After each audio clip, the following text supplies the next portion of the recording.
नमस्कार, मैं senior inspector Himanshu Rawat, crime petrol Dastak में आपका स्वागत करता हूं। एक अजीब केस आया था हमारे पास। मान लीजिए आपको चोट लगी है, सारी दुनिया कह रही हो कि आपको चोट लगी है, आपको भी दिख रहा हो कि आपको चोट लगी है, लेकिन आप ये मानने को तैयार ही नहीं कि आपको चोट लगी है। ऐसे इंसान को क्या कहेंगे आप? पागल? हम जिस केस के बारे में बात कर रहे हैं उस केस में कोई पागल नहीं था, लेकिन हालात ऐसे थे कि कोई भी पागल हो सकता था, क्योंकि अपराध चीख चीख के दस्तक दे रहा था, लेकिन सुनने को कोई भी तैयार नहीं था।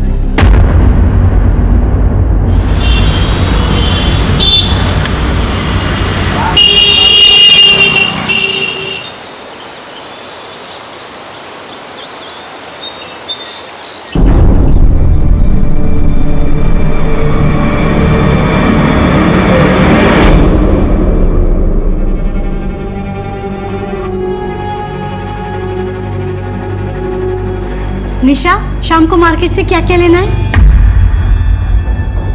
अरे क्या हुआ बेटा? फिर सिर में दर्द है? क्या हुआ दीदी? 2 दिन बाद सगाई है, तेरी तबीयत ठीक नहीं है और फिर भी तू ऑफिस जा रही है? हाँ, ऑफिस नहीं जा रही हूँ, वो एनजीओ ने कैंप लगाया हुआ है गांव में, वहाँ जा रही हूँ। अभी भी सिर में दर्द है ना? मैंने आपसे बोला है आप ये मेडिसिन खाना बंद करो और किसी डॉक्टर को दिखाओ। रितु मैं ठीक हूँ। तो ठीक नहीं है। मुझे लेट हो रहा है, मैं जा रही हूँ। अरे पर सुन तो सही में। बाय बेटा सुनो,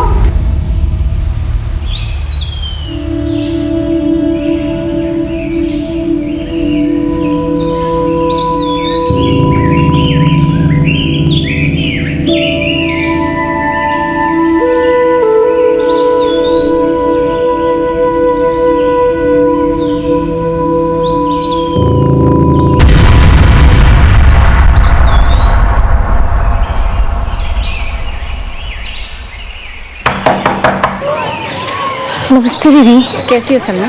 मैं ठीक हूँ दीदी। अच्छा ये ना दीदी, इसके साथ कोई दवा भी होती तो दे देती। आजकल ना हमको बहुत चक्कर आ रहे हैं। सुना है कि तुम फिर से प्रेग्नेंट हो।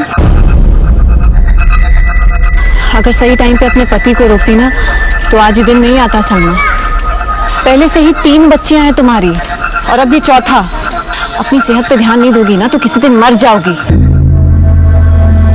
अब हम क्या करें दीदी, आप तो सब जानते ही हैं ना। और ये पहले भी, खैर आप हमारी फिक्र छोड़िए, हमें कुछ नहीं होगा, बस हमें कोई दवा दे दीजिए। जी लो, ध्यान रखना अपना।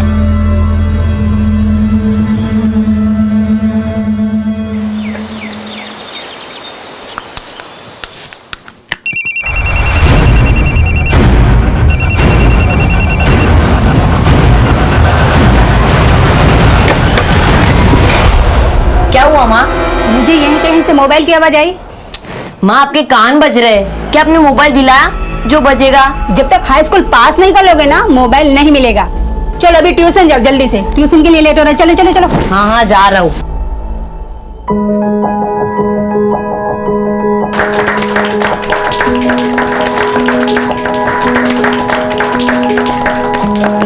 कैलाश, तरुण नहीं आया? नहीं भाई, सबसे ज्यादा तबीयत खराब थी।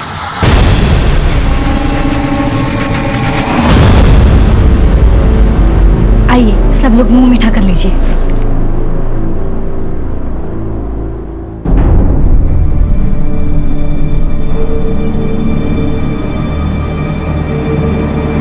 निशा, तुम ठीक हो? निशा, निशा, निशा, निशा, क्या हुआ? तबीयत ठीक है ना बेटा? हाँ, पानी लाना। हाँ वो बस चक्कर आ गया था। क्या कह रहा है अग्रवाल? वही बोल रहा हूँ जो ये रिपोर्ट कह रही है। निशा 1 महीने की प्रेग्नेंट है।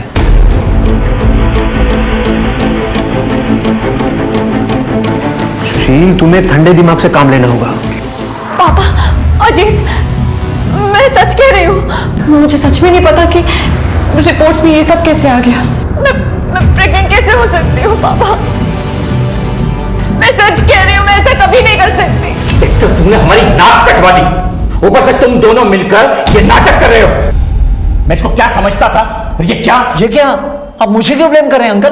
अजीत, निशा तुम्हारे साथ बाहर जाती थी तो ये तुम्हारा बच्चा नहीं तो किसका बच्चा है? हाँ आंटी, इसका जवाब आप अपनी बेटी से क्यों नहीं पूछती? माँ पापा आप लोग मेरा यकीन कीजिए प्लीज, मैंने ऐसा किसी के साथ नहीं किया है, ना ही अजीत के साथ और ना ही किसी और के साथ। अब बोलिए, अब क्या बोलेंगे आप? किसी और का बच्चा, आप लोग मेरे मत्थे मर रहे हैं। मेरी माँ तो पहले ही इस शादी के खिलाफ थी, और अब तुम्हारी ये हरकतें देखकर ना मुझे तो ऐसा लग रहा है कि मैं ही बेवकूफ था जो तुमसे शादी करने जा रहा था। ये क्या कह रहे हो अजीत? प्लीज मेरा विश्वास करो। विश्वास? धोखा तुमने दिया है निशा, विश्वास की बात ना करो तो ही बेहतर है। अरे शर्म आनी चाहिए तुम्हें। और अब ना मुझे तुमसे कोई रिश्ता नहीं रखा। अजीत, अजीत मेरी बात सुनो।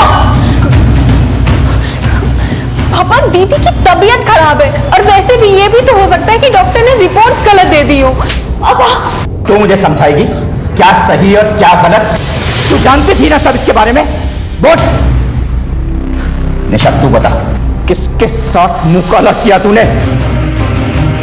किसी के साथ नहीं पापा, समझ क्यों नहीं रहे? मुझे लगता है मेरे साथ किसी ने कुछ गलत किया है, हमें पुलिस में कंप्लेन करनी चाहिए।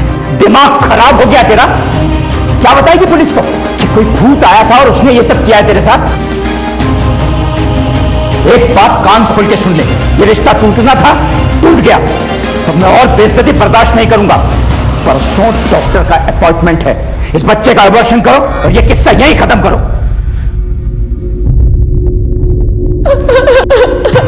ऐसा कैसे हो सकता है कि एक औरत को पता तक ना चले कि वो मां बनने वाली, और ये तक ना मालूम हो कि वो उसके बच्चे का बाप कौन है? Is it possible?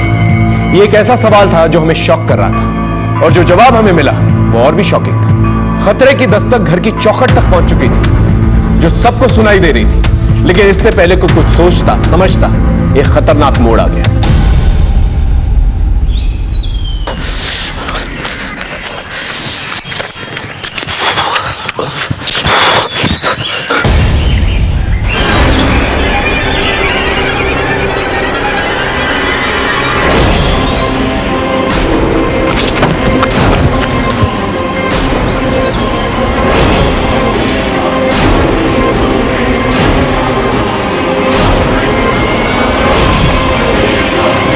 चलिए हटिए, हटिए।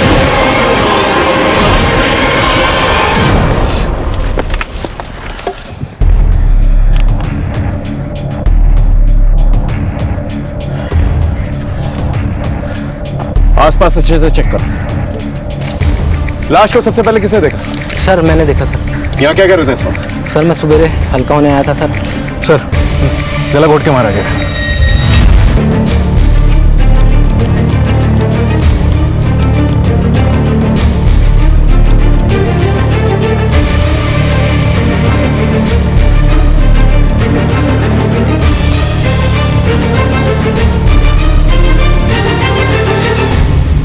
कोई पहचानता है इसे? पहचानते तो नहीं है, पर पास में ही गार्डन है सर यहाँ पे, तो वहाँ पे बहुत सारे लड़के आते रहते हैं सर, शायद वहीं की होगी सर। सर ये बैग मिला कुछ दूर पर, ये शायद इसी लड़की का। ये इसका एम्प्लॉय कार्ड है, किसी एनजीओ का है। Good care NGO, Nisha Sharma. इस एनजीओ के बारे में पता करो, और उसकी फैमिली को पता था, और यहीं आसपास जो पार्क है ना, वहां पर पूछताछ करो। शायद इस लड़की को किसी ने देखा। सर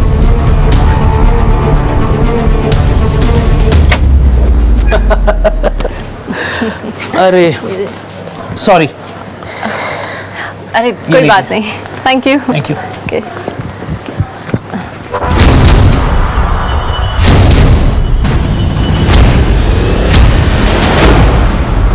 सर कल शाम को निशा घर से ये कह के निकली थी कि वो पार्क जा रही है, तो रात तक लौटी नहीं। तो मैं उसे ढूंढने गया, पर वो नहीं मिली सर, इसलिए मैं घर आ गया। मुझे लगा कि वो घर आ गई होगी उसके साथ। ये सब पार्क में क्या करने गई थी? किसी से मिलने गई थी? सर निशा बस ये कहकर गई थी कि वो पार्क जा रही है, और उसने कुछ नहीं बताया। ऋतु तुम कुछ कह रही थी कि निशा की बात का किसी ने भरोसा नहीं किया। वो कौन सी बात थी?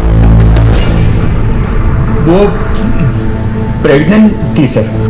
तो सर उसकी शादी नहीं हुई थी अब तक, और उसे ये पता भी नहीं था कि उसके होने वाले बच्चे का बाप कौन है। मतलब? सर उसने ये भी कहा था कि उसने ऐसा कभी कुछ किया ही नहीं, जिसकी वजह से वो प्रेग्नेंट हो सके। तो फिर वो प्रेग्नेंट कैसे हुई? सर यही तो वो भी समझ नहीं पा रही थी।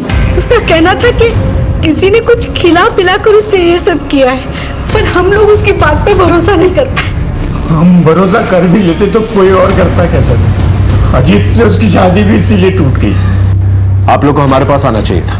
हो सकता है कि निशा सच बोल रही थी और इस बच्चे की वजह से उसकी जान ली गई, ताकि उसके बच्चे के बाप का राज ही रह जाए। उसका कोई करीबी या कोई बॉयफ्रेंड जिस पर उसे शक हो, जो ऐसा कर सकता हो, या फिर वो किसी को बचाने के लिए झूठ बोल रही हो? दीदी की शादी होने वाली थी अजीत से। अगर उसे पता होता तो वो अबॉर्शन नहीं करा लेती चुपचाप। ना सबको पता चलने का वेट करती और ना ही अपना तमाशा बनाती। ठीक है, आप लोग जा सकते हैं।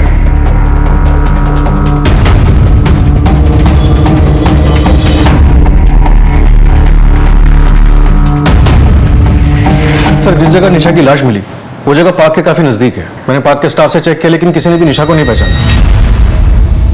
ये जगह काफी सुनसान रहती है सर। हो सकता है कि निशा को किसी ने वहां पे अकेले देखा हो, उसका फायदा उठाने की कोशिश की हो, नाकाम रहा हो और उसे मार दिया हो, क्योंकि स्ट्रगल तो हुआ था। बिल्कुल हो सकता है, लेकिन निशा का कहना था कि उसे दवा देकर उसका रेप किया गया था।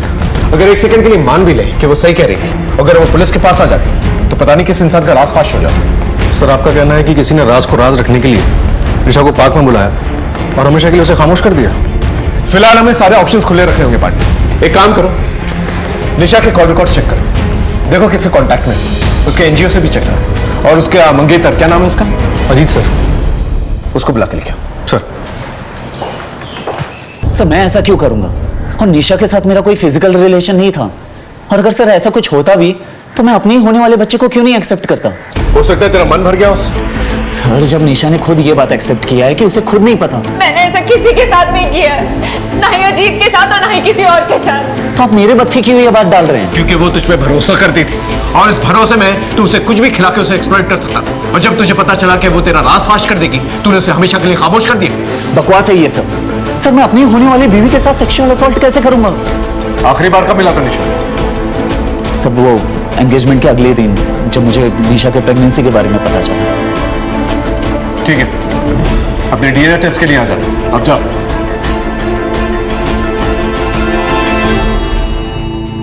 निशा की लाइफ में अजीत के अलावा कोई और भी था?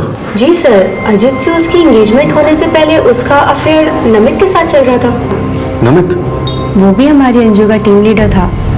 1 साल के रिलेशनशिप के बाद दोनों का ब्रेकअप हो गया था। निशा की शादी का पता चलते ही उसने जॉब छोड़ दी थी। कब छोड़ी उसने जॉब? 1 महीने पहले।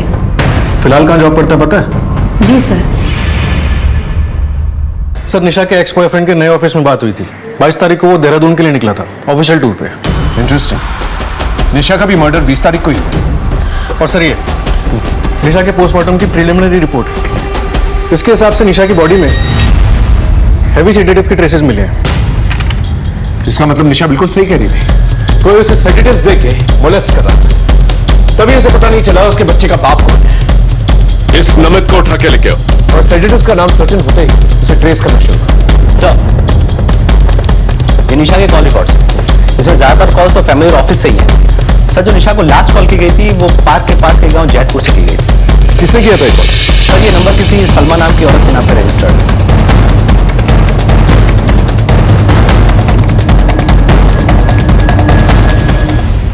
साहब, मैं 3 महीना पेट से हूँ।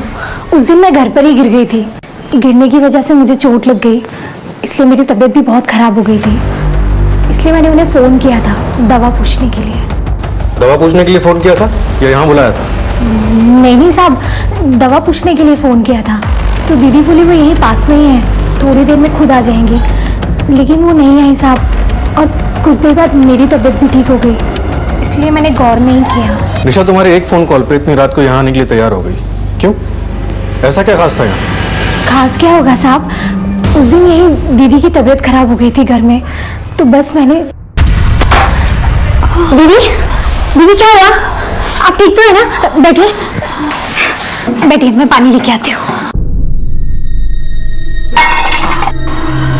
दीदी पानी। सलमा, मेरे बैग में एक दवाई है, निकाल दोगे? ठीक है, मैं निकालती हूँ। ये दवाई का नाम क्या था, कुछ याद है? हमें कैसे पता होगा साहब?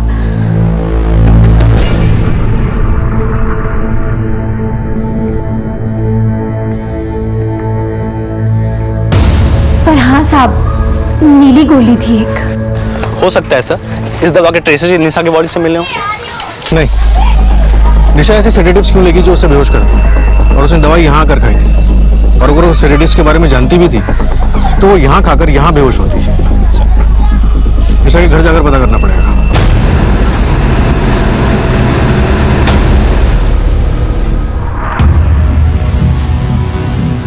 सर ये दवाई दीदी अपनी माइग्रेन के लिए खाती थी, पर वो ये तभी लेती थी जब उसका सर दर्द कंट्रोल से बाहर हो जाता था।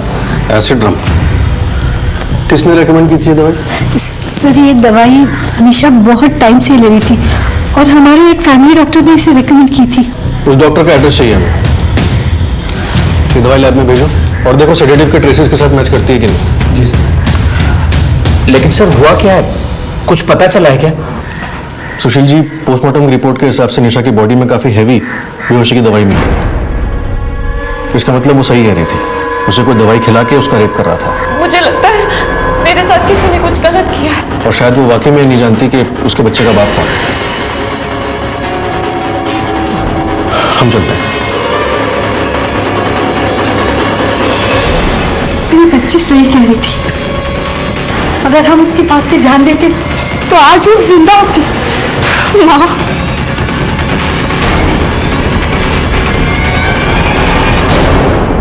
निशा जो एसिडम टैबलेट्स ले रही थी वो माइग्रेन की दवा है, लेकिन ये उसकी डिटेल पोस्टमार्टम रिपोर्ट के हिसाब से उसे बीएसजी नाम की टैबलेट्स बताओ सेडेटिव दी जा रही थी। ये टैबलेट्स हॉस्पिटल में एनेस्थीसिया के तौर पर यूज होती हैं। इसका मतलब निशा को बीएसजी टैबलेट्स जो है कोई जानबूझ के दे रहा था ताकि वो बेहोश हो सके, और ये काम कोई उसका अपना ही कर सकता है जिसमें वो भरोसा करती है।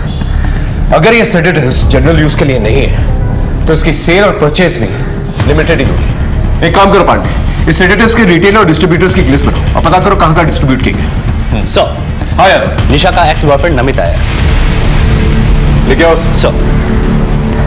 निशा की शादी का सुनते ही नौकरी छोड़ दी और उसका मर्डर होते ही देहरादून चले गए। कोई खास वजह?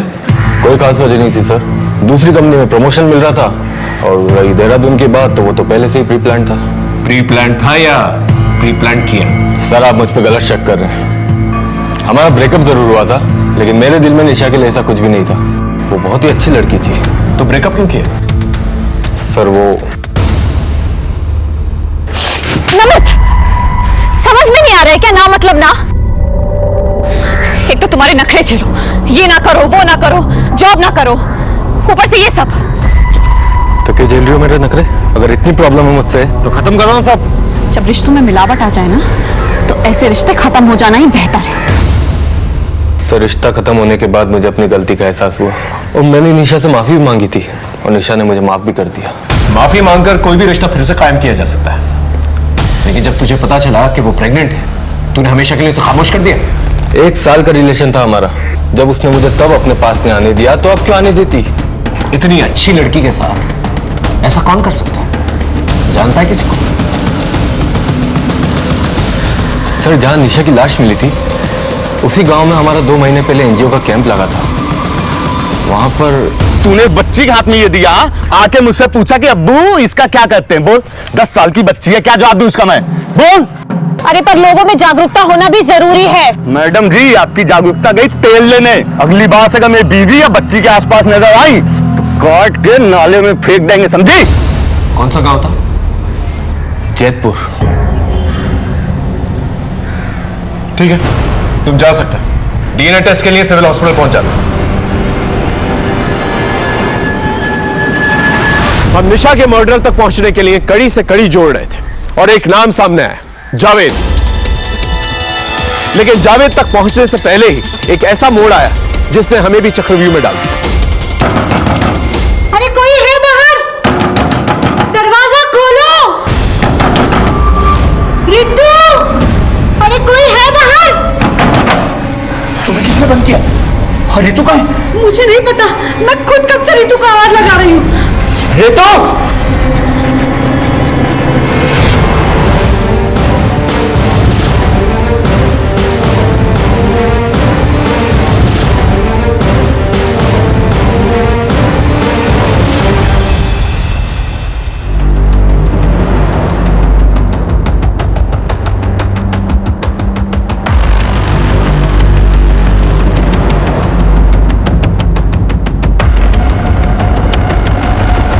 पांडे, ये सुसाइड नहीं, मर्डर है।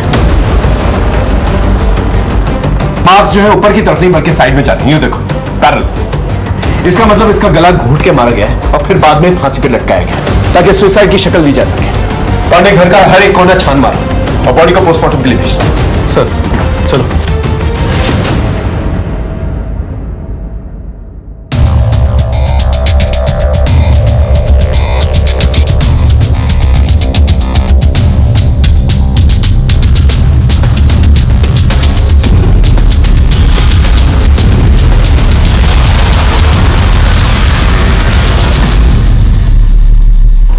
भाई साहब कैलाश जी, सब क्या हो गया भाई साहब? हमारा तो घर बर्बाद हो गया। लाश को सबसे पहले किसने देखा था? मैं जब बाहर से आया तो नीलम के कमरे का दरवाजा बंद था। मैंने दरवाजा खोला और हम दोनों ऋतु के कमरे में गए और हमने देखा कि पंखे से लटक रही थी। सर हाँ पांडे, ये फोन मिला, कम से कम 50,000 का होगा, गिफ्ट रैप था। ये फोन आप लोग ने दिया इसे? नहीं, ये तो ऋतु को गिफ्ट मिला था, उसकी सहेली ने उसे गिफ्ट किया था। उस सहेली का नाम जानती है? नहीं। ठीक है।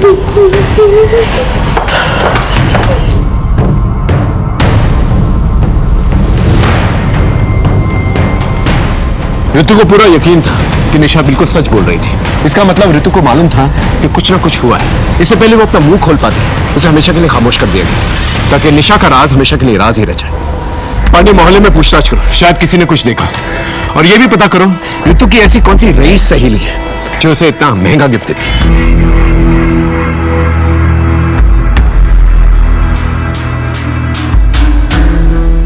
पांडे, इस रईस सहेली के बारे में कुछ पता चला? फोन पता कर रहे हैं सर, लेकिन जो फिलहाल पता चला है वो ज्यादा शॉकिंग है। जिस जावेद ने निशा पर हमला किया था, उसे जान से मारने की धमकी दी थी, उसका इस केस से कुछ अलग ही कनेक्शन निकल कर आ रहा है। कैसा कनेक्शन? सर, इस जावेद की बीवी का नाम है सलमा, और ये सलमा वही है जिसके फोन करने पर निशा उस रात वहां पहुंची थी।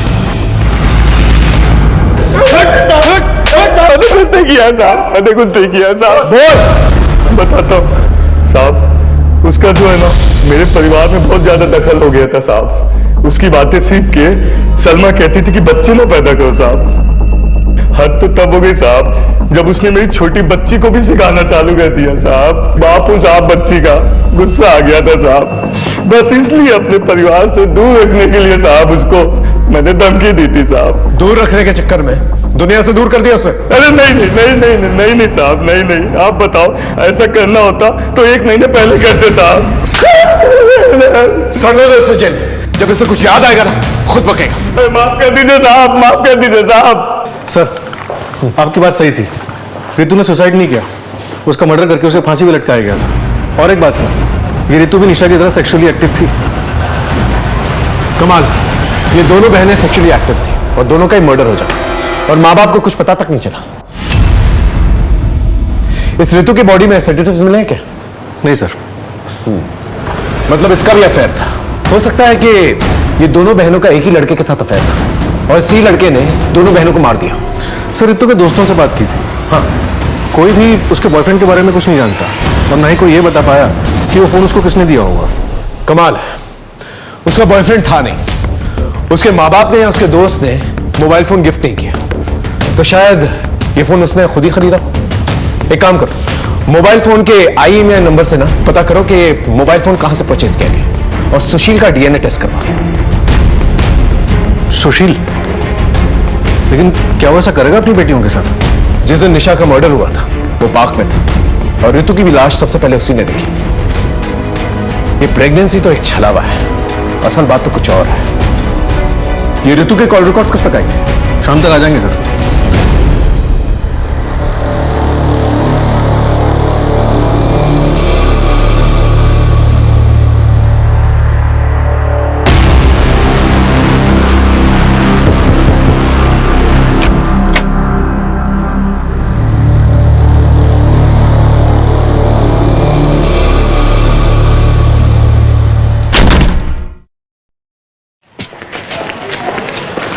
सर हाँ, निशा की तरह रितु के कॉल रिकॉर्ड से भी कुछ नहीं मिला। ज़्यादातर नंबर फैमिली या फ्रेंड्स के ही है। लेकिन एक बात अनयूजुअल है सर, मोबाइल के ज़माने में भी रितु को पीसीओ से बहुत फ़ोन आते थे, वो भी अलग अलग लोकेशन के पीसीओ से। ये जो भी पीसीओ से रितु को फोन आते थे उन सबको क्रॉस चेक करो। देखो शायद किसी को कुछ याद हो कि रितु को कौन फोन किया करता था। एक बात और सर, हाँ, इस केस से जुड़े हुए हमने सभी लोगों के सेलफोन लोकेशन चेक किए। उनमें से एक बंदा ऐसा है जिसका सेलफोन लोकेशन निशा के मर्डर वाले दिन पार्क में ही था, पर उसने हमें बताया नहीं। बोल। मैं बताता हूँ सर। बोल। सर उस दिन निशा ने मुझे पार्क में बुलाया था, उसे कुछ इंपॉर्टेंट बात करनी थी। तेरे होने वाले बच्चे के बारे में ना, जिससे छुटकारा पाने के लिए तूने उसका मर्डर कर दिया। हाँ नहीं सर, ऐसी कोई बात नहीं है सर, और ना ही वो मेरा बच्चा था। तो फिर पार्क में क्यों बुलाया था उसने तुझे? मेरी बात हमसे क्यों छुपाई तूने? मैं तुम्हें पागल दिखता हूँ? सच बात तो ये है कि ये बच्चा ना तुम्हारी अय्याशियों का नतीजा है। अजीत, अच्छा हुआ जो शादी से पहले ही मुझे तुम्हारा ये चेहरा भी दिख गया। तुम्हें मेरी बात पे भरोसा नहीं है ना कि मैं सच कह रही हूँ? ठीक है, मैं इस रिश्ते को आज इसी वक्त खत्म करती हूँ। हाँ ठीक है, जाओ जाओ, मुझे भी कोई रिश्ता नहीं रखना तुम्हारे साथ। सर उस दिन हमारा झगड़ा हो गया था, और अगले ही दिन जब मुझे पता चला निशा का मर्डर उसी पार्क के करीब हुआ है तो मैं घबरा गया था। इसलिए घबराना तो वाजिब है तेरा। दो मर्डर जो शहर छोड़ के कहीं नहीं जाएगा तू, समझा? अब जा। हो ना, ये सारा खेल घर के किसी आदमी का, सुशील के घर पे नजर। और उस सेडेटिव्स का क्या हुआ? सर बीएसजी का फॉर्मूला जिस कंपनी से पेटेंट है उन सभी कंपनी से डिस्ट्रीब्यूटर्स की लिस्ट मंगवा ली है। सर एक लीड मिली है। निशा के घर में उसका एक कजिन भाई रहता था, उसके एक दोस्त का पता किया है। ओके।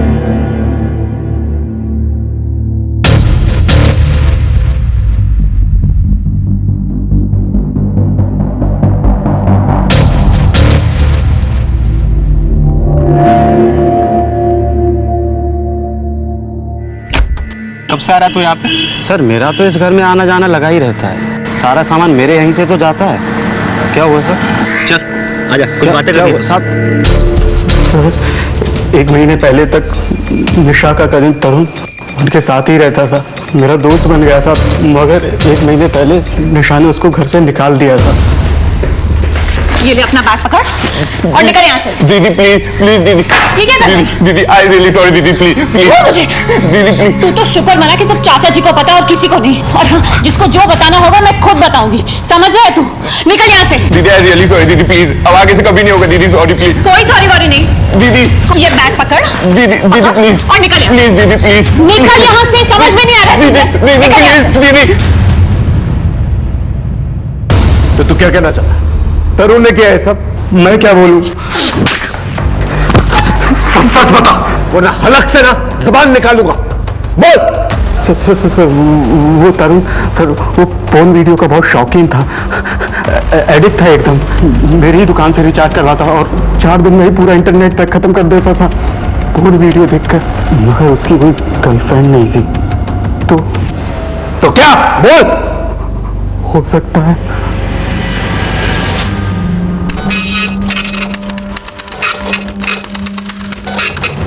सर प्रतीक सही कह रहा था, ये तरुण इसकी इंटरनेट हिस्ट्री पॉर्न से भरी पड़ी है। आज भी कई प्रोस्टिट्यूट्स के साथ कांटेक्ट में है। सर मोहल्ले वालों ने बताया कि तरुण निशा के एंगेजमेंट में आया था और ना ही निशा और ऋतु के अंतिम संस्कार में। ये तरुण 1 महीने तक निशा के घर में रहा था और निशा की प्रेगनेंसी भी 1 महीने की थी। कहीं तरुण ने दवा देकर निशा को मोलेस्ट तो नहीं किया? और जब निशा को इस बारे में पता चला उसे तरुण को घर से बाहर निकाल दिया। लेकिन सर अगर तरुण ने ऐसा किया था तो फिर निशा ही क्यों कह रही थी कि उसे पता नहीं उसके बच्चे का बाप कौन है? ये तो उसके परिवार वाले कह रहे हैं, लेकिन निशा ने अपने परिवार वालों को क्या कहा यह हमें पता लगाना है।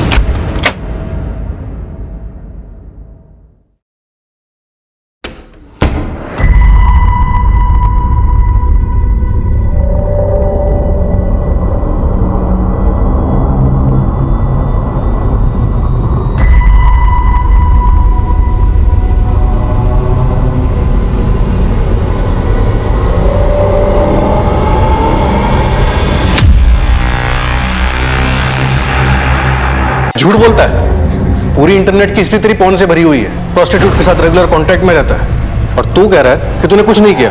हाँ सर, मैं प्रोस्टिट्यूट के कांटेक्ट में हूँ। लेकिन सर ये मेरी बीमारी का इलाज है।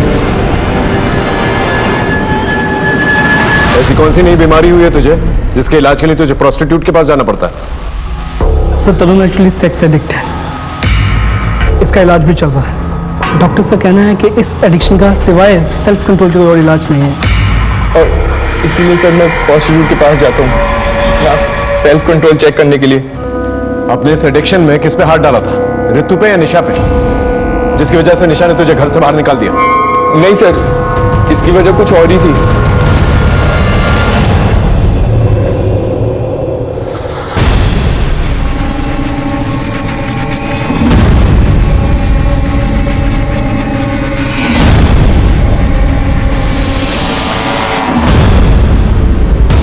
और सर मैं इसी इंसिडेंट के बाद अपने घर लौट आया था और निशा दीदी ने पापा को छोड़कर किसी और को ये बात नहीं कही थी।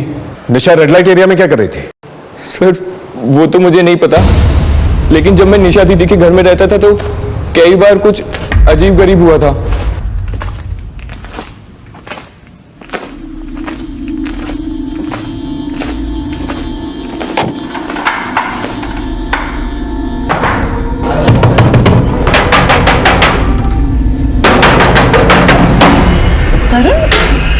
ये दरवाजा किसने बंद किया था?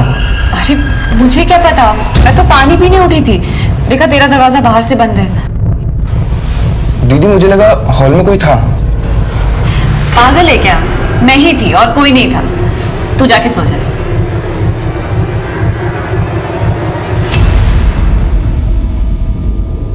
सर आई एम श्योर वहां कोई तो होता था। ये एक बार नहीं कई बार हुआ था।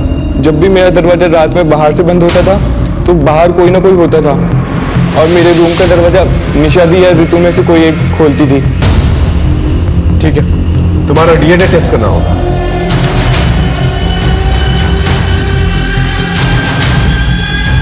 सर, निशा एनजीओ के रूटीन काम से अक्सर रेड लाइट एरियाज में जाती थी और रुचि ने बताया कि वहां उसने तरुण को देखा था। हो सकता है फैमिली की इज्जत बचाने के लिए उसने तरुण को घर से निकाल दिया। कोई तो था जो उस घर में आता जाता था और सर्टिफिकेट्स का इस्तेमाल भी हुआ। सर कब? सर मैं ऋतु के कॉल डिटेल्स में मिला सभी पीसीओ को क्रॉस वेरीफाई किया, तो भी पता नहीं चल पाया कि ऋतु को कौन कॉल करता है। लेकिन सर 5 पीसीओ ऐसे हैं जहां पे ऋतु को कॉल करने के बाद किसी दूसरे नंबर पर भी कॉल किया गया था। ये नंबर श्रीकांत गुप्ता था।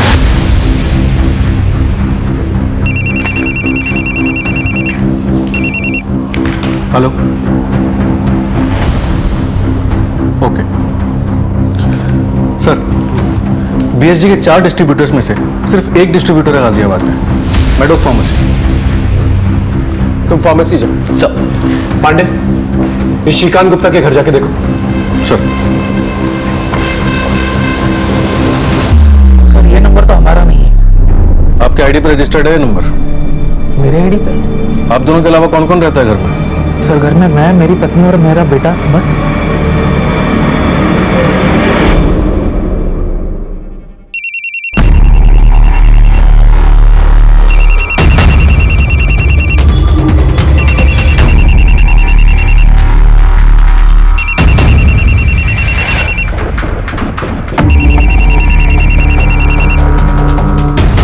फोन किसका है?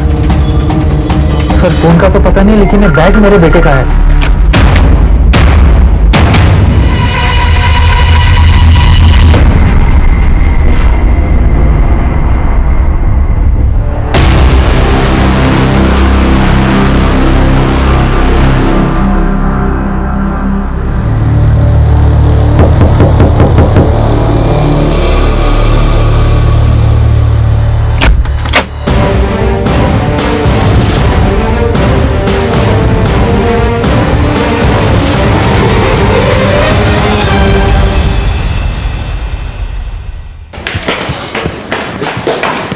आप बता सकते हैं इस बीएसजी दवा का डिस्ट्रीब्यूशन आपकी कंपनी में किसके जिम्मे है? Wait sir.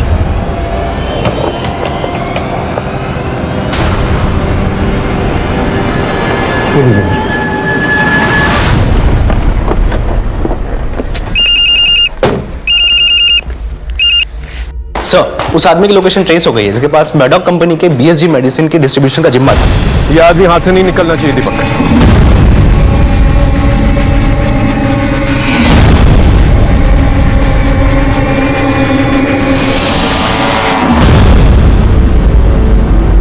ट्यूशन टीचर के साथ तुमने ऐसा क्यों किया? सर मुझे मोबाइल खरीदना था, लेकिन मेरे पापा मम्मी मान ही नहीं रहे थे।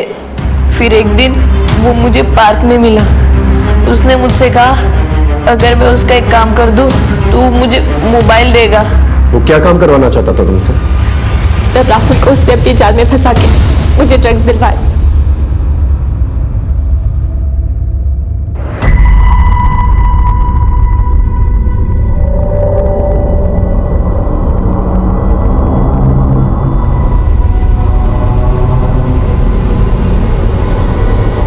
उसने मुझसे कहा जैसे ही अदिति मैम दवा पी ले मुझे फोन कर देना। मैंने ऐसे ही किया।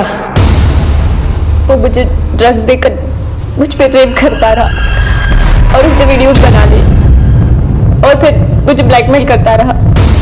क्या नाम है उसका?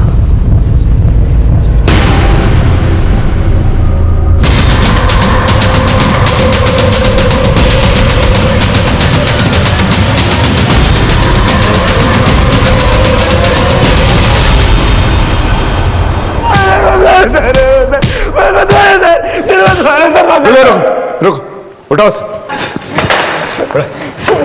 बोल। रितु के घर के बाहर एक मेडिकल स्टोर था। वहां आते जाते हमारा अफेयर शुरू हो गया था।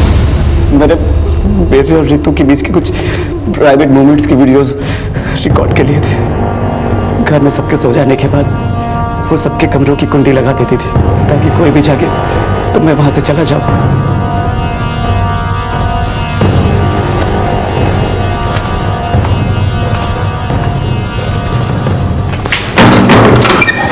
अरे रितु, तो यहाँ क्या कर रही थी रात को? मैं पानी पीने आई थी। अच्छा।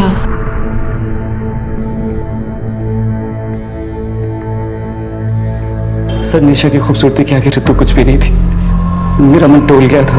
मैंने रितु को वीडियोस दिखा के धमकाया कि वो निशा के साथ फिजिकल होने में मेरी मदद करे। मेरी दी हुई दवा को निशा की माइग्रेन वाली दवा के साथ दे दी।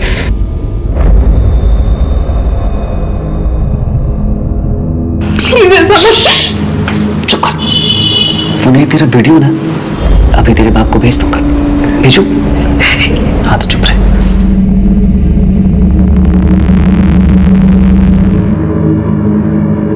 सब कुछ मेरे हिसाब से चल रहा था, मगर निशा प्रेग्नेंट हो गई और चीजें बदल गई। रितु ने आके मुझे बताया कि निशा को उस पर शक हो गया है। मैंने आज तक कभी किसी के हाथ से कुछ नहीं खाया, सिर्फ तुम ही मुझे दवाई देती हो। कहीं तुमने ही तो ये सब। ये क्या बोल रही दीदी? इसलिए मैंने उसे ठिकाने लगाने का प्लान बना लिया। 2-3 दिन मैंने उसका पीछा किया, फिर वो मौका आ गया जिसकी मुझे तलाश थी। वो सुनसान रास्ते में अकेले जा रही थी। रितु को क्यों मारा? रितु को शक हो गया था कि मैंने निशा का मर्डर किया है, और पुलिस को जब ये पता चला कि निशा को सेडेक्टिव देकर उसका रेप किया गया, रितु डर गई। हमें ना पुलिस को सब कुछ सच सच बता दो। देख, किसी को कुछ भी पता नहीं चलेगा, बस तुम अपना मुंह बंद रखना। रितु इतने डर गई थी कि अगर पुलिस उससे एक बार भी पूछताछ करती तो वो सब कुछ उगल देती, और मैं ये रिस्क नहीं लेना चाहता था।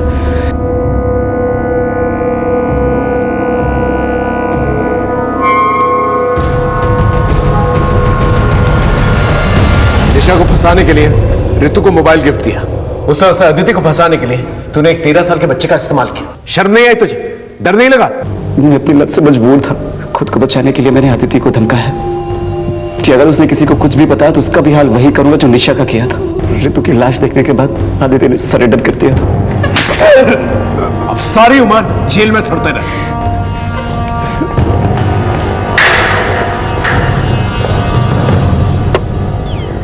देखा आपने कितनी दस्तकें मिली। निशा का अपनी तबीयत को इग्नोर करना, ये एक दस्तक थी। निशा का ये बार बार कहना कि उसे नहीं पता उसके बच्चे का बाप कौन है। मैं प्रेग्नेंट कैसे हो सकती हूँ पापा? और उसके फैमिली मेंबर्स को इस दस्तक को इग्नोर करना। निशा के माँ बाप को पुलिस की हेल्प लेनी चाहिए थी। मोबाइल फोन का सीक्रेटली इस्तेमाल करना, यह भी एक बहुत बड़ी दस्तक थी।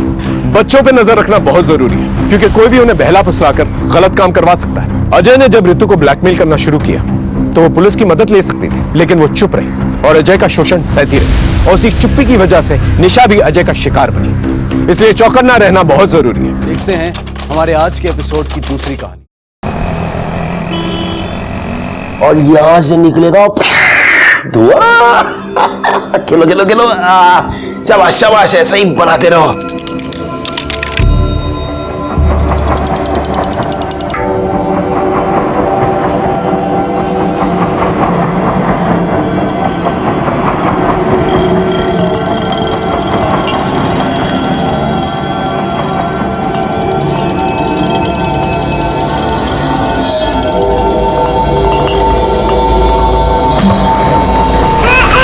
अरे रश्मत,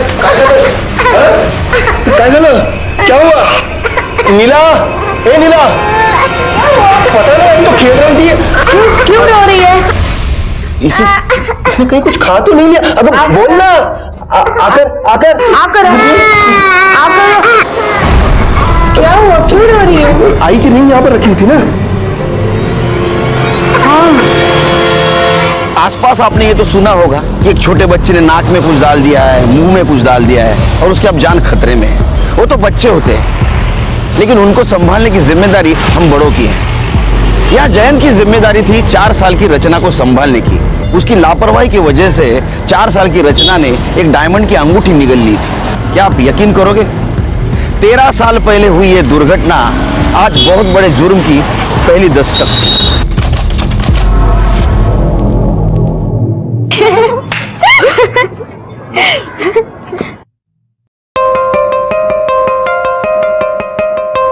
हाय, क्या बात है गॉर्जियस, आज तो बड़ी हॉट लग रही है। कुछ नई बात बता। I know, I am hot.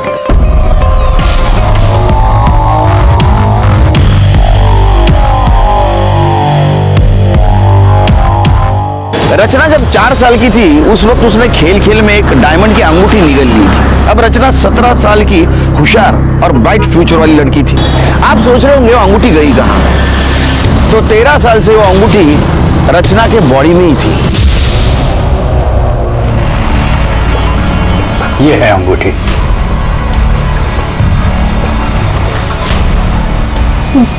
Diamond ring मेरी स्टमक में कैसे?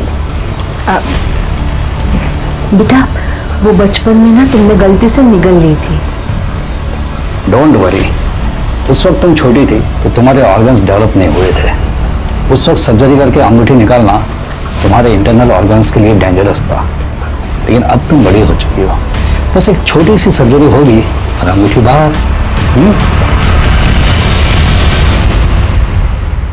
What is this, पापा?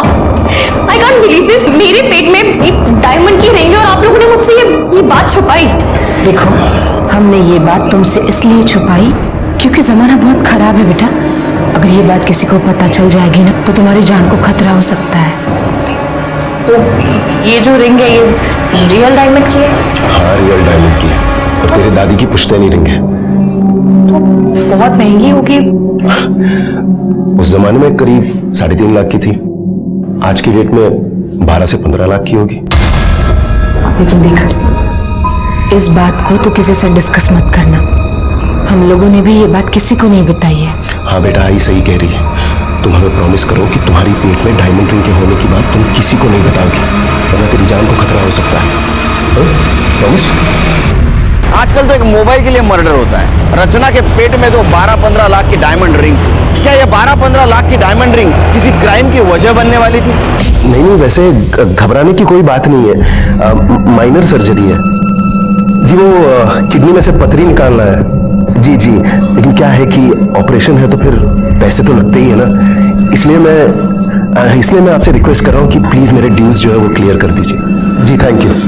तो दिखा देना अपने औकात। रचना का ऑपरेशन करके उसके पेट में से अंगूठी निकालने वाले हो, मुझे बताया तक नहीं। भाऊजी, ऑपरेशन अब तक हुआ नहीं है, हम लोग आपको बताने ही वाले थे। मैं तुम दोनों को अच्छी तरह से पहचानता हूं। जब मुझे पैसों की जरूरत थी तो इसका ऑपरेशन नहीं किया। अरे कैसे करवाते ऑपरेशन? मेरी बेटी की जान को खतरा था। अरे मेरी बेटी की जिंदगी बर्बाद हो गई, उसका क्या? उस वक्त मैं अगर मेडिकल कॉलेज में पैसे भरता तो आज मेरी प्रिया डॉक्टर रहती। हाँ, तो मैं उस वक्त 3.5 लाख रुपए देने के लिए तैयार था। पागल समझाए क्या मेरे को? पागल समझाए? गया वो जमाना 3.5 लाख था। अभी उस अंगूठी की कीमत कम से कम 15 लाख तक तो होगी। मुझे मेरा 50% चाहिए, दैट्स इट। भाऊजी, थोड़ा सोच समझ के बात कीजिए ना। जरूरी है यूं चिल्ला चिल्ला के सबके सामने बात करना? मुझे कोई फर्क नहीं पड़ता, मुझे मेरा पैसा दे दो, पण तुमचा थोबाड पण बघायचा नाही मला.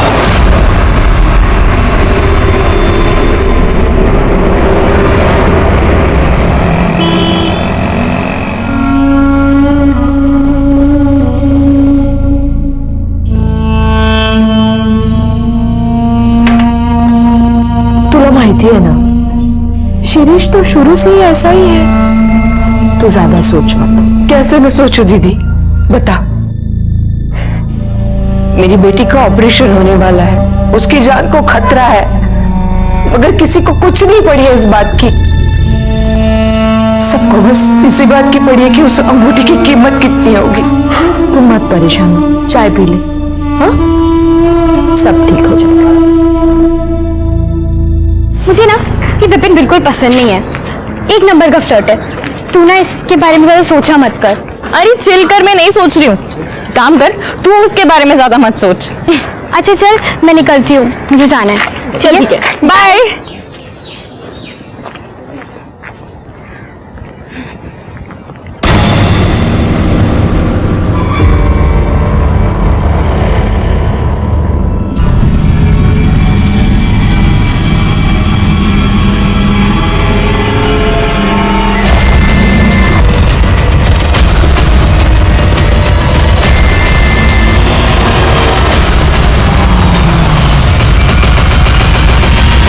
रचना के ऑपरेशन से ठीक एक हफ्ते पहले उसे दिन दहाड़े किडनैप किया गया था। क्या इसकी वजह डायमंड रिंग थी या कुछ और?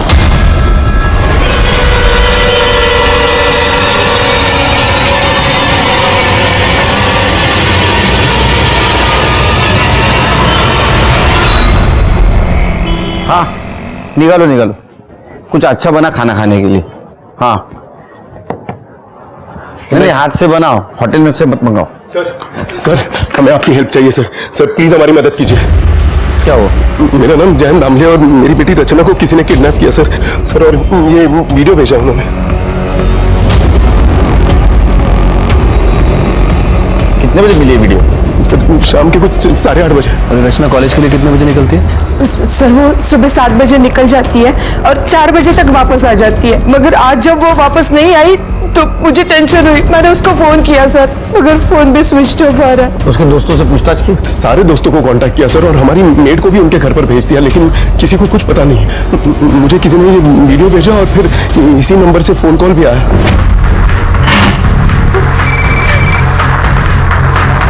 हेलो? बेटी का वीडियो देख लिया? अब 5 लाख का इंतजाम कर ले, और अगर बेटी से प्यार है तो पुलिस से कांटेक्ट करने की गलती मत करना। सर हम लोग काफी रिस्क लेकर आप लोगों के पास आए, प्लीज हमारी मदद कीजिए। आप रोइए मत, लीजिए पानी पी।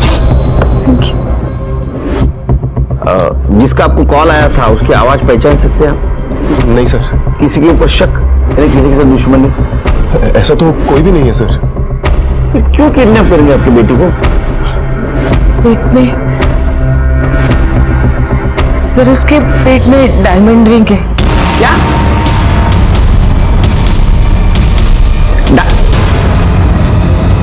रियल? वो बचपन में निकल गई थी सर। बाहर नहीं निकले अभी तक? नहीं तो उसको कुछ नहीं हुआ अभी तक? नहीं सर, जब बचपन में रचना ने रिंग को निगल लिया था, हम उसे डॉक्टर के पास लेके गए थे, लेकिन इस वक्त डॉक्टरों ने सर्जरी करने से मना कर दिया, और इतने सालों तक कुछ हुआ भी नहीं। लेकिन अब जाकर उसे उल्टियां होने लगी तो डॉक्टर के पास नहीं ले गए? ले गए थे ना सर, और अगले हफ्ते ही उसका ऑपरेशन होने वाला था और हम उस रिंग को निकालने वाले थे। ये बात किस किस को पता है उसके पेट में डायमंड रिंग है?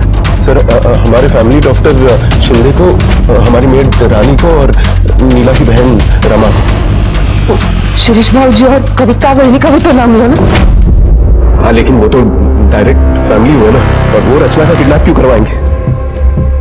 और वैसे भी जितना रिंग हमारा है उतना उनका भी है। जितना रिंग तुम्हारा है उतना उनका कैसे होगा? सर वो रिंग मेरी खुद की नहीं थी, वो मेरी माँ की पुश्तैनी रिंग थी।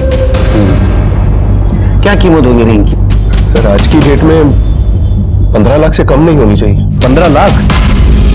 जी सर रिंग की कीमत है 15 लाख, और रैंसम के लिए सिर्फ मांगे गए हैं 5 लाख। किडनैपर इतने पागल नहीं है, वो तो 20-25 लाख आराम से मांग लेंगे। इसका मतलब किडनैपर को पता नहीं है उसके पेट में डायमंड रिंग है। उन्होंने तो सिर्फ 5 लाख ही मांगे। आप शिर्की के पास डिटेल में रिपोर्ट लिखवा दीजिए और आप दोनों का मोबाइल नंबर देना। जी सर। उसे हम सर्विलेंस पे डालेंगे। अगर वो किडनैपर का वापस फोन आया तो हमें पता चलेगा, उसको हम पकड़ सकेंगे। सर कुछ भी करके मेरे बेटी को बचा लीजिए सर। फिक्र मत कर। देख, शांति से रह, चिल्लाने से कोई फायदा नहीं है। हमें हमारे पैसे मिल जाने के बाद हम छोड़ देंगे तेरे को। क्यों किडनैप किया, किसके कहने पे किया है? तेरा ही कोई जान पहचान वाला है, उसे ने सुपारी दी है तुझे उठाने की। कौन है? सोचती बैठ, रात अच्छे से कटेगी। चल रहे। प्लीज छोड़ दो, प्लीज। अरे छोड़ दो please. Happy rose day. Thank you, you too happy rose day. हाँ thank you. Vipin, Vipin, Vipin. Hi. Happy rose day. Really? क्या सोचा तुमने कि एक रोज देके तुम मुझे पटा लोगी? You know Gunjan, my ex girlfriend, उसने मुझे लास्ट रोज डे पे ये गोल्डन कलर की वॉच दी थी। गुंजन ने तुम्हें गोल्ड कलर की वॉच दी थी। मैं तुम्हें रियल डायमंड दे सकती हूँ, वो भी 15 लाख की।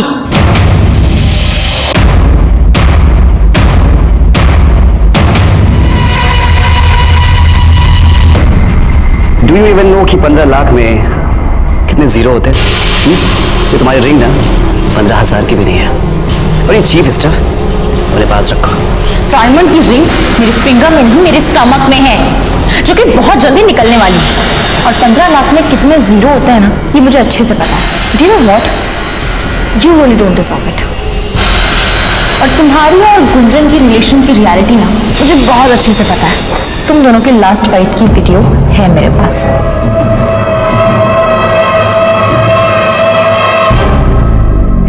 मुझे उस दिन वो रिंग वाली बात नहीं बोलनी चाहिए थी।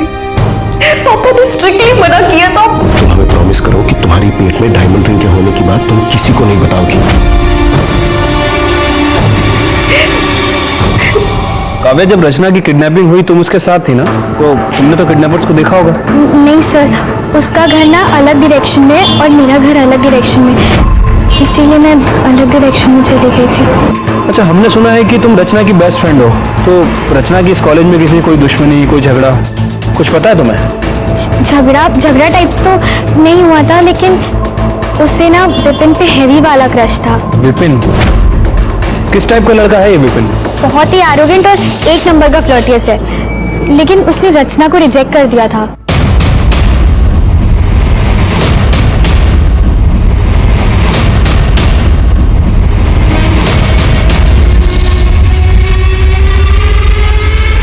मतलब 2 लड़के, एक लड़का गाड़ी चला रहा था और दूसरे लड़के ने रचना को किडनैप किया।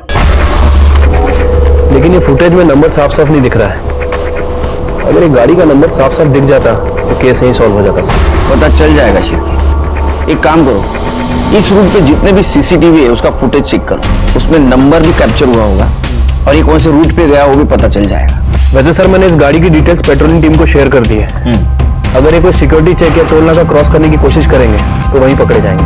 अच्छा, इस रचना का फोटो और रैंसम कॉल जिस नंबर से आया था उसका कुछ पता चला? हाँ सर, उस आदमी की डिटेल्स तो मिल गई है, लेकिन उस आदमी का कहना है कि कुछ दिन पहले उसका मोबाइल चोरी हो गया था और उसने उसकी FIR रिपोर्ट भी करवाई थी।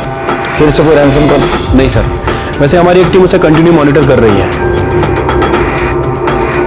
ये रचना के कॉल डिटेल्स और मोबाइल लोकेशन का क्या हुआ? सर, फोन कंपनी जल्दी उसका डेटा हमसे शेयर करेगी। वैसे अभी तक हमारे पास जो डेटा है उसके हिसाब से रचना को 1:35 पे किडनैप किया गया और तकरीबन 1:37 पे उसका फोन स्विच ऑफ हो गया। पता नहीं शिरके, मुझे ये मैटर कॉलेज का कम और डायमंड और फैमिली का मैटर ज्यादा लगता है। एक काम कर दे, ये रचना के माँ बाप से मिलकर ये डायमंड की हिस्ट्री डिटेल में पता कर दे। तुम फिर आ गई। तुम्हें कितनी बार कहा कि मुझे तुम्हें कोई इंटरेस्ट नहीं है, समझी? देखो, मुझे भी तुममें कोई इंटरेस्ट नहीं है और ना ही कोई क्रश है तुम पे। गुंजन मेरी बहुत अच्छी फ्रेंड थी और उसने मुझे तुम्हारे बारे में सब कुछ बताया, बस इसलिए। तुमसे दोस्ती करके तुम्हें एक्सपोज करना चाहती थी। लिसन, तुम्हें जो करना है वो करो, समझी?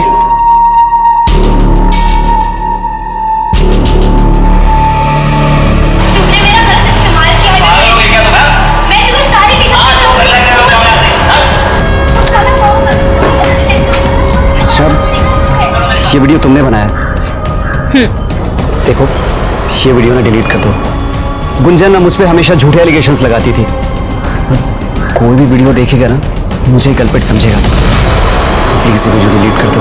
लिसन, तुम जो कहोगी मैं करूंगा।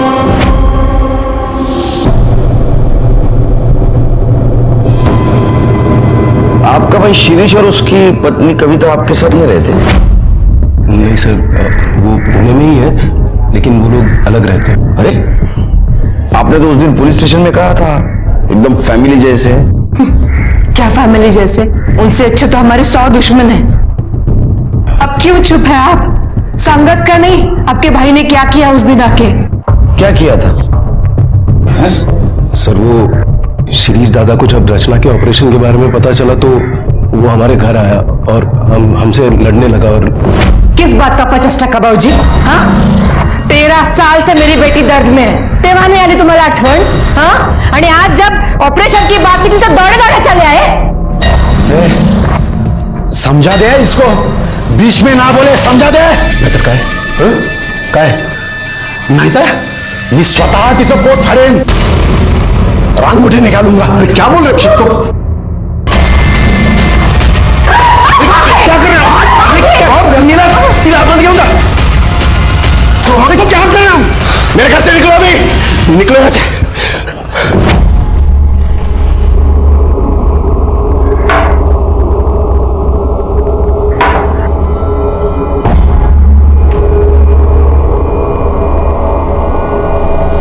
सर, मैंने रचना के रूम की तलाशी ली, लेकिन कुछ खास नहीं मिला। बस अब मुझसे और बर्दाश्त नहीं होता। अगर मेरी रच्चू को कुछ हो गया तो मैं अपने आप को कभी माफ नहीं कर पाऊंगी। आप मेरे गहने बेचो, उससे 5 लाख रुपए आएंगे और मेरी बेटी को घर ले आओ। नीला, रेडू नकोस, पुलिस हमारे साथ है, रचना को कुछ नहीं होगा। शिरके, ये रचना डॉक्टर शिंदे को मिल के आई, उसके बाद में उसने किस किस को कॉल किया जरा पता लगा। उनका कॉल ड्यूरेशन और मोबाइल लोकेशन निकालो। एक बात समझ में नहीं आ रही है, वो क्लिनिक में जाके आई, उसका ऑपरेशन होने वाला है, ये बात तो सिर्फ घर वालों को पता थी, शिरीष को कैसे पता चला? सर, मैं मिलता हूँ शिरीष से। हो सकता है कि रचना की किडनैपिंग में शिरीष भी इन्वॉल्व हो। ये भी हो सकता है कि ये डॉक्टर शिंदे और ये शिरीष, ये दोनों आपस में मिले हुए हो भी सकता है, नहीं भी। लेकिन एक बात तो साफ है, अगर किडनैपिंग रिंग के लिए है तो रचना के जान को खतरा है।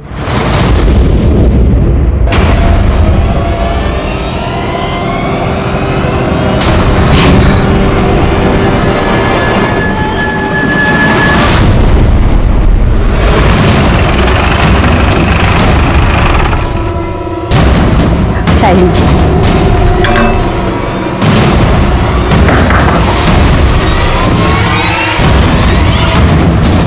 मिस्टर शिरीष जी, आपके घर का सर्च वारंट है हमारे पास, बगात मध्ये। हो सर।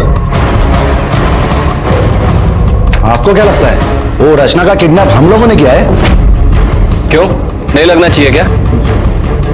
आप तो चाकू से रचना का पेट काट के रिंग निकालने की कोशिश कर रहे थे। अरे सर, वो तो मैंने गुस्से में कहा था। मैं तो बोली साहब, ये किडनैपिंग ना जयन बाबू और नीला बहनी का नया ड्रामा है। जयन बाबू ने जानबूझकर तमाशा खड़ा किया है और रचना को कहीं बाहर भेज दिया। एक नंबर के लालची है दोनों हस्बैंड वाइफ, अंगूठी अकेले हड़प करना चाहते हैं। सर, पूरा घर चेक किया पर कोई नहीं मिला।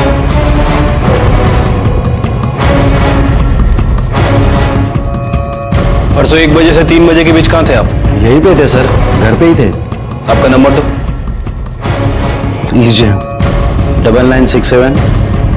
जब तक इस केस की इन्वेस्टिगेशन चल रही है, शहर से बाहर मत जाइएगा।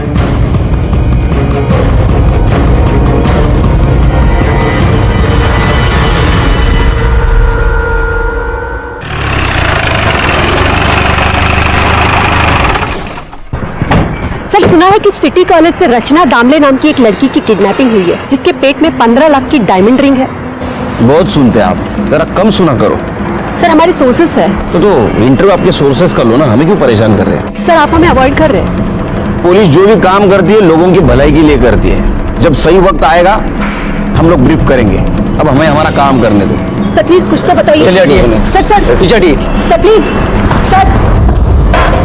खाना खा लो। बेबी के तो हाथ बंद है, खाएगी कैसे? चलो मैं ही खिलाता हूँ अपने हाथों से। ये लो, खा लो। अरे खा लो।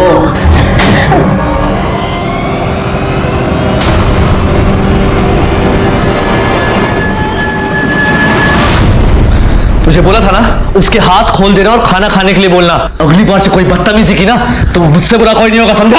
हाँ तो ठीक है ना, ये तू आराम से भी बोल सकता है। ये ज्यादा अकड़ मत दिखा, तो जाके अंदर बताओ उससे तू कौन है। देख अपने 50-50 हजार रुपए लेके यहाँ से कल्टी हो लेना।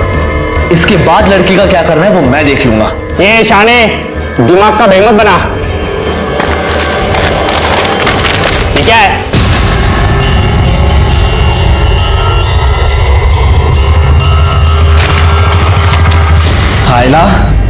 ये लड़की के पेट में तो 15 लाख की अंगूठी है। कितना हम लोग को सोच के रखा है बे? हाँ? अब अंगूठी के बराबर 3 हिस्से होंगे, समझा?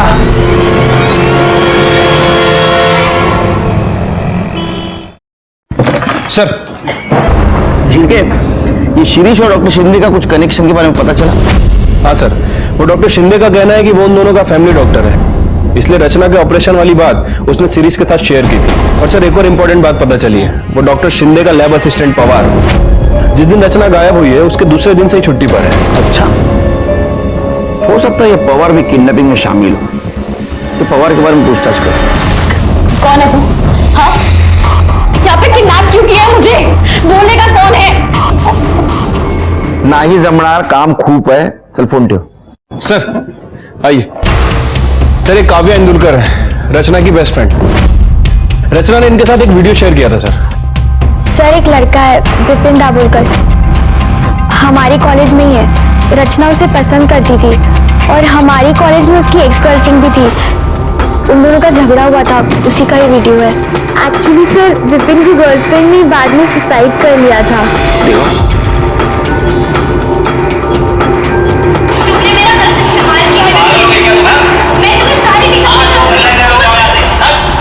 सिर्फ मुझे लगता है एबेटमेंट ऑफ सुसाइड का केस है, लड़की के ऊपर ध्यान रखो। सर मुझे लगता है कि विपिन ने ये किया है क्योंकि उसे पता था कि रचना के पास ये वीडियो है और वो उससे बहुत गुस्सा था इस बात के लिए। ठीक है तुम जाओ, जरूरत पड़ी तो बुलाएंगे तुम्हें। सिर्फ काम वाली बाई का नाम क्या बताया? रानी सर। उसके बारे में पता किया? सर रानी का नेचर कुछ ठीक नहीं लग रहा है। उसे अपने बेटे के लिए किसी प्राइवेट कॉलेज में एडमिशन कराना है और उसके लिए उसे तकरीबन 15 लाख रुपए की जरूरत है। अच्छा, अब सर वो ठहरी काम वाली बाई 15 लाख कैसे अरेंज करेगी? मतलब तुम्हारा कहना ऐसा है कि रानी ने रचना को किडनैप करवाया होगा? हो सकता है सर, क्योंकि रानी को पैसों की तो जरूरत है। उसने सोचा होगा कि रचना को किडनैप करते हैं और रैंसम में 5 लाख रुपए की डिमांड करते हैं और बाकी के पैसे उसके पेट में जो डायमंड रिंग है उसे बेच के अरेंज कर लेगी। उसको और उसके पति को बुला। साहब रचना बेबी तो हमारी बेटी है, उसका हम लोग किडनैप कैसे? किडनैप नहीं कर रहे तो 15 लाख रुपए नहीं मिलते ना। बच्चे की एडमिशन करनी है ना इंजीनियरिंग को। वो तो बच्चे की जिद थी साहब, क्या करें, हम अपने गांव की अपनी सारी जमीन बेच रहे हैं ताकि उसके एडमिशन के लिए 15 लाख रुपए इकट्ठा कर सके। जब गांव की जमीन बेची जाएगी तो हमें इन्फॉर्म कर देना। भागना नहीं पुणे से, और गए तो बच्चे का फोटो और मोबाइल नंबर भी देके जाना। साहब हम कहाँ भागेंगे साहब, जब रचना बेबी के बारे में मुझे पता चला तो मैं बाबा से वो विभूति लेकर आई और मैंने मैडम को दी थी।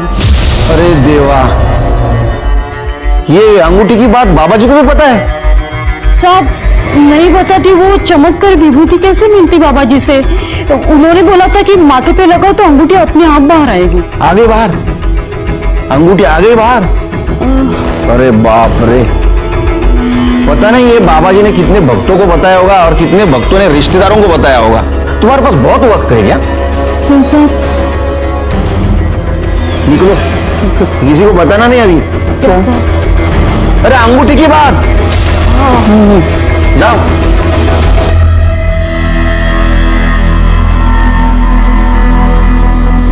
शिव के सर, इन पे ध्यान रखो, इनके कॉल रिकॉर्ड चेक करो। ठीक है सर। पता करो जमीन की बात सच है या नहीं है। इनके बेटे की भी कॉल रिकॉर्ड चेक करो। तो ये भी देखना पड़ेगा ये बाबा जी इसमें इन्वॉल्व है या नहीं। ये विपिन दाभोलकर का कुछ पता चला? सर अभी तक उसके बारे में कुछ पता नहीं चला, खबरी लोग अलर्ट पे हैं। कल रात 11 बजे कोंडवा बस स्टॉप के पास वाले ब्लू डस्टबिन में 5 लाख डाल देना, बाकी हम संभाल लेंगे। रचना का टेंशन मत लेना, वो सही सलामत सुबह तक घर पहुंच जाएगी। ठीक है, अब हम बताते हैं आपको क्या करना है। फोन का इंतजार करो। जी। सिर की कौन हो सकता है? कोई भी हो सकता है सर, वैसे मैंने अपने खबरियों को अलर्ट कर दिया है, सभी पे नजर रखे हुए हैं। कॉल लोकेशन चेक किया? हाँ सर। सर ये जो कॉल आया था ये चिंचवड़ से आया था और हमारी सस्पेक्ट लिस्ट में ऐसा कोई भी नहीं है जो चिंचवड़ में रहता है और ना ही कोंडवा में जहां फिरौती के लिए रकम मंगाई गई। ये किडनैपर बहुत शातिर है, अपनी टीम तैयार करो, इसे होशियारी से पकड़ना होगा। शिरके रैंसम कॉल यहाँ चिंचवड़ में आया था और उसने पैसा यहाँ मंगवाया कोंडवा में। जैसे किडनैपर कोंडवा से पैसा लेके निकलेगा हम उसके पीछे जाएंगे। हम लोग 2 टीम करेंगे, एक टीम में हम तीनों रहेंगे, बाकी टीम में तुम सब रहोगे। ओके? Yes sir. वो रचना को मिलने की कोशिश करेगा, हम भी उसके पीछे रहेंगे, उसको पकड़ेंगे और रचना को छुड़वा लेंगे। राइट सर, कोई डाउट नहीं? सर हमारा फुल प्रूफ प्लान तैयार था। मेरे करियर में मैंने इतने किडनैपर्स को पकड़ा था, इसलिए मुझे यकीन था कि रचना को हम ढूंढ लेंगे और उसके माँ बाप के पास उसको पहुंचा देंगे। लेकिन अगली सुबह हमने जो खबर सुनी वो सुन के हमारे होश उड़ गए।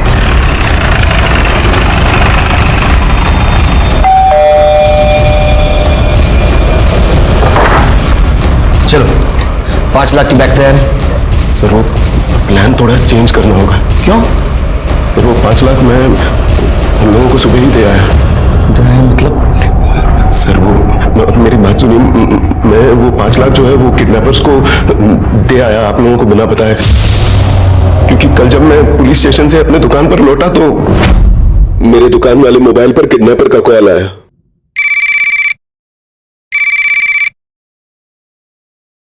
हेलो? क्या रे, मैं तेरे को समझाया था ना पुलिस को बीच में नहीं लाने का, लेकिन तू बरोबर पुलिस को अपडेट दे रहा है। लगता है रचना से प्यार नहीं है तेरे को। नहीं भाई साहब सुनिए ना, मुझे गलती होगी, आई एम सॉरी। मैं रचना से बहुत प्यार करता हूँ, इकलौती बेटी है वो मेरी। लगता तो नहीं। चल मैं तुझे एक और मौका देता हूँ, तू कल सुबह 9 बजे पैसा लेकर लॉ कॉलेज रोड के नाके वाले डस्टबिन में बैग डाल दे। ये आखिरी मौका है, अभी पुलिस को बताया तो समझ तेरी बेटी गई। ऐसा कैसे कर सकते हैं आप? पहले आप कहते हो पुलिस हमारे लिए कुछ नहीं करती, जब हम हमारा टाइम और एक्सपीरियंस आपके लिए यूज करना शुरू कर दे तो आप इंटेलिजेंट बन जाते हो। कमाल है, हमें तो कार्रवाई करनी पड़ेगी। रचना कहाँ है? सर रचना अभी तक घर नहीं आई। घर नहीं आई मतलब समझते हैं आप? किडनैपर आपको बेवकूफ बना के चला गया। सर मैं मानता हूँ मुझसे गलती हो गई, मुझे आप लोगों को सब कुछ बता देना चाहिए, पर प्लीज हमारी हेल्प कीजिए। मुझे तो बहुत डर लग रहा है सर, पता नहीं वो लोग रचना को छोड़ेंगे भी या नहीं। मेरी बेटी को बचा लीजिए सर। अब हमारे पास कंप्लेंट आई है तो हमें ही कुछ करना पड़ेगा।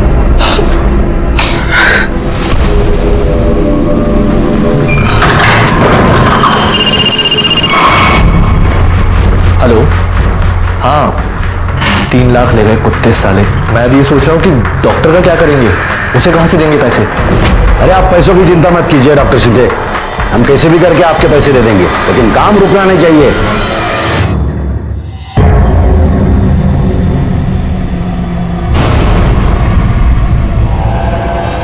काम हो गया। Thank you. ये लो तुम्हारे पैसे। पूरे हैं ना? हाँ। Thank you.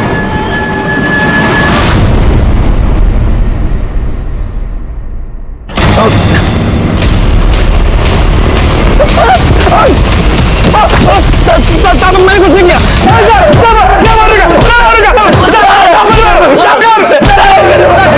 प्लीज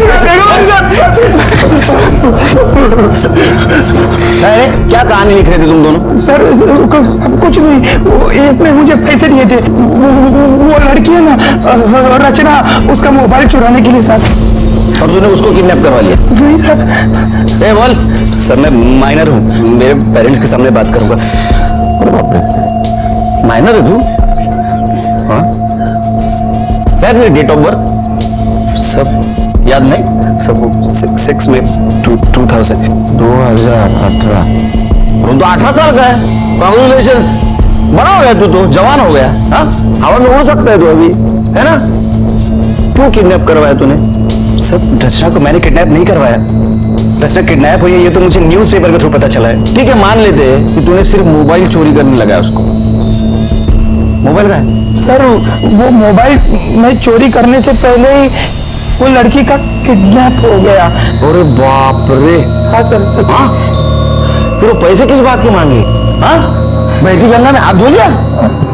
तू खुद को बहुत बड़ा कैसीनो समझता है। अरे पैसे पॉकेट में ले गया वो। चलो बता, मोबाइल क्यों चोरी करने लगा तू? सर वो रचना ने मेरी और गुंजन की फाइट का वीडियो क्लिप बना लिया था।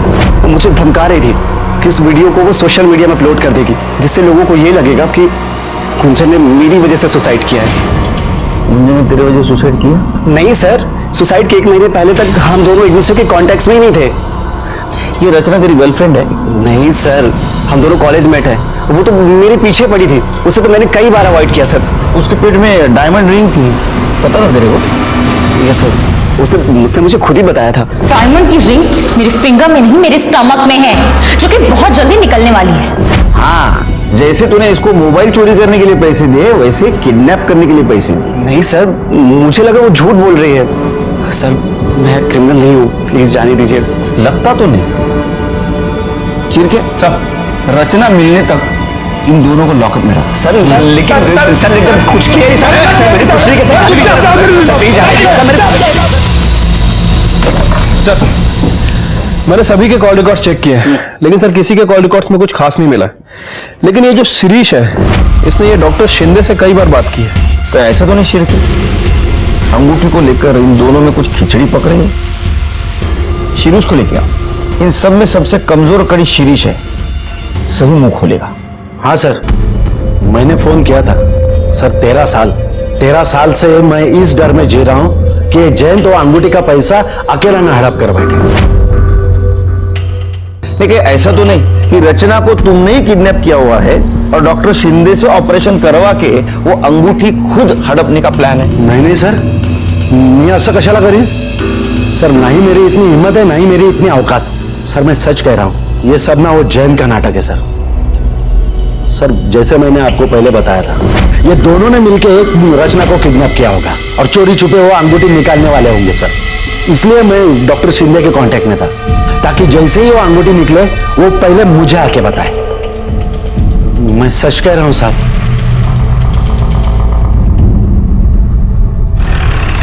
सर एक गुड न्यूज है, रचना को किडनैप करने में जिस गाड़ी का यूज किया था उसका नंबर किसी और सीसीटीवी फुटेज में दिख रहा है। ये रही फुटेज, फिर ये नंबर है। सर की पता करो गाड़ी किसकी है।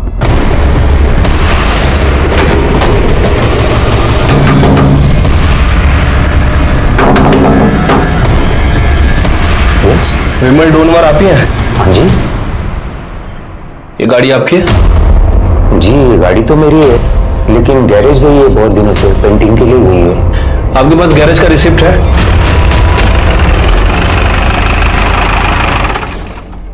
हाँ साहब, ये रिसिप्ट तो मेरे ही गैरेज की। ये गाड़ी का है? सब वो मेरा आदमी सचिन है ना, वो ले गए। ले गया मतलब? ऐसे कैसे किसी कस्टमर की गाड़ी आपने अपने आदमी को दे दी? आपको मालूम है उस गाड़ी से अगर कोई जुर्म वगैरह हो गया तो आपका भी नाम आएगा। सब गलती हो गई, मगर क्या है ना साहब, वो सचिन को शिरडी जाने का था ना, और बाबा का नाम लिया तो मैं मना भी नहीं कर पाया। उसे गाड़ी लेकर कितने दिन हो गए? कुछ खोज खबर लिया आपने? तो सचिन का नंबर और फोटो दीजिए।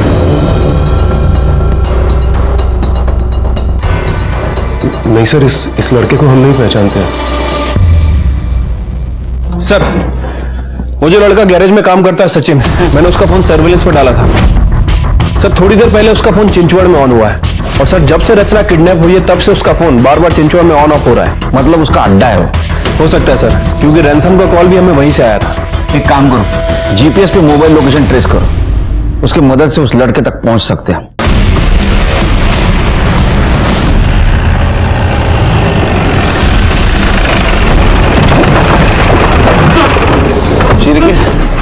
ये तो डेड एंड दिखा रहा है। सर वो लोकेशन भी 400 मीटर दूर है, पर यहां से तो गाड़ी जा नहीं सकती।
अभी तक इस केस में जो कुछ भी हो रहा था वो प्रेडिक्टेबल था, लेकिन अब मुझे बहुत गुस्सा आ रहा था। रचना इतने दिनों तक किडनैपर्स के पास जिंदा थी, लेकिन हम उसे ढूंढ नहीं पा रहे थे और रचना की जान गई। कातिल हमारे इर्द गिर्द घूम रहा था, लेकिन उसे हम ढूंढ नहीं पा रहे थे। और मैंने फिर से शुरू से किडनैपिंग का फुटेज देखना शुरू किया।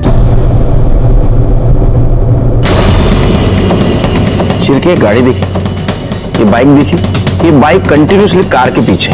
कार ने 2 बार टर्न लिया, लेकिन ये बाइक वो कार के पीछे ही है। अब एक काम करो, कॉलेज वाला फुटेज दिखाओ।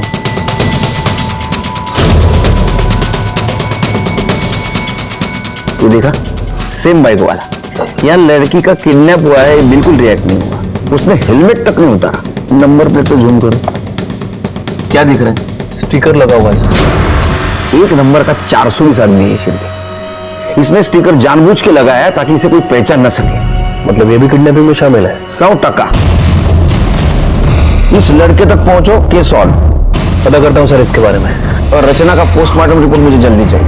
ठीक है सर। सर रचना की पोस्टमार्टम रिपोर्ट। सर रिपोर्ट के हिसाब से उसकी बॉडी में हाई क्वांटिटी अल्कोहल मिला है। अल्कोहल मतलब उसको बेहोश करने के लिए यूज किया गया? हाँ सर। और रिपोर्ट में यह भी मेंशन है कि जिसने रचना का ऑपरेशन किया उसने बहुत ही अनप्रोफेशनल तरीके से ऑपरेशन किया है। लेकिन सर चौंकाने वाली बात यह कि उसने पूरे प्रोफेशनल सर्जिकल इक्विपमेंट यूज किया है, और काफी ज्यादा खून बहने की वजह से उसकी मौत हो गई। अंगूठी मिली? नहीं सर। पोस्टमार्टम में लिखा है प्रोफेशनल सर्जिकल इक्विपमेंट से ऑपरेट किया गया। मतलब किलर ने हाल ही में वो खरीदा होगा। और सर्जिकल इक्विपमेंट सर्जिकल हॉस्पिटल के आसपास ही मिलते हैं।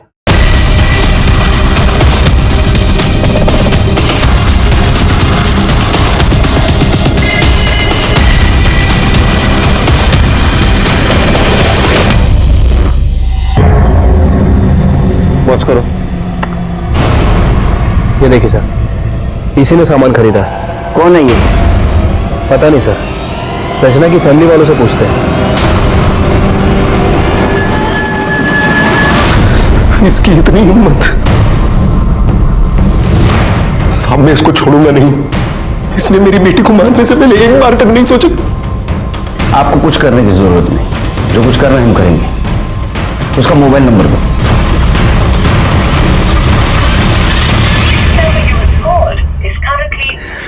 सर फोन बंद है इसका। नंबर सर्विलेंस पे डालो, कॉल डिटेल्स निकालो।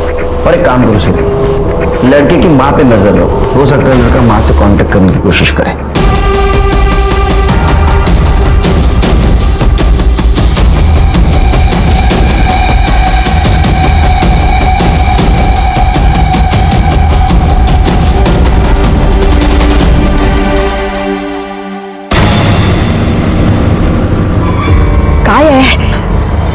इतनी देर क्यों लगाई? कितनी देर से कॉल कर रहा हूं, आई फोन क्यों नहीं उठा रही हो?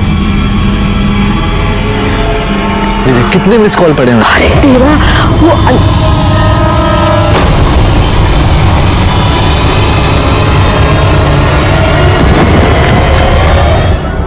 वो मेरे ही कहने पे राहुल ने रचना को किडनैप किया साहब। वो हमारे ऊपर बहुत कर्जा था, लेकिन हमने किसी के सामने हाथ नहीं फैलाया।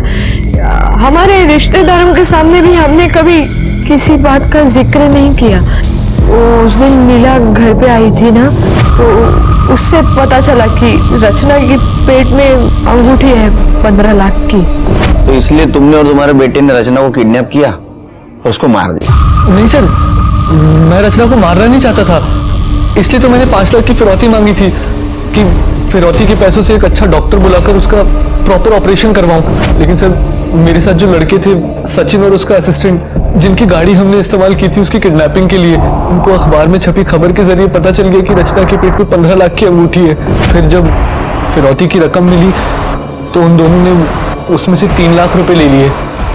20-25 हजार रुपए कुछ खाना पीना, सर्जिकल इंस्ट्रूमेंट्स और दारू में खर्च हो गए। ऐसे में जो कंपाउंडर मुझे डॉक्टर प्रोवाइड करवाने वाला था, वो भी पैसों की कमी की वजह से अच्छा डॉक्टर नहीं प्रोवाइड करवा पाया। उसके बाद सर, मैंने रचना को 1 बॉटल विस्की पिलाकर बेहोश कर दिया और जैसे जैसे कंपाउंडर ने बोला मैंने वैसा वैसे ही किया। लेकिन रचना का खून रुकने का नाम ही नहीं ले रहा था। इतना खून देख के मैं घबरा गया और मैंने जैसे तैसे उसकी बॉडी स्टिच कर दी। मुझे पता नहीं था कि ऐसे में रचना की मौत हो जाएगी सर।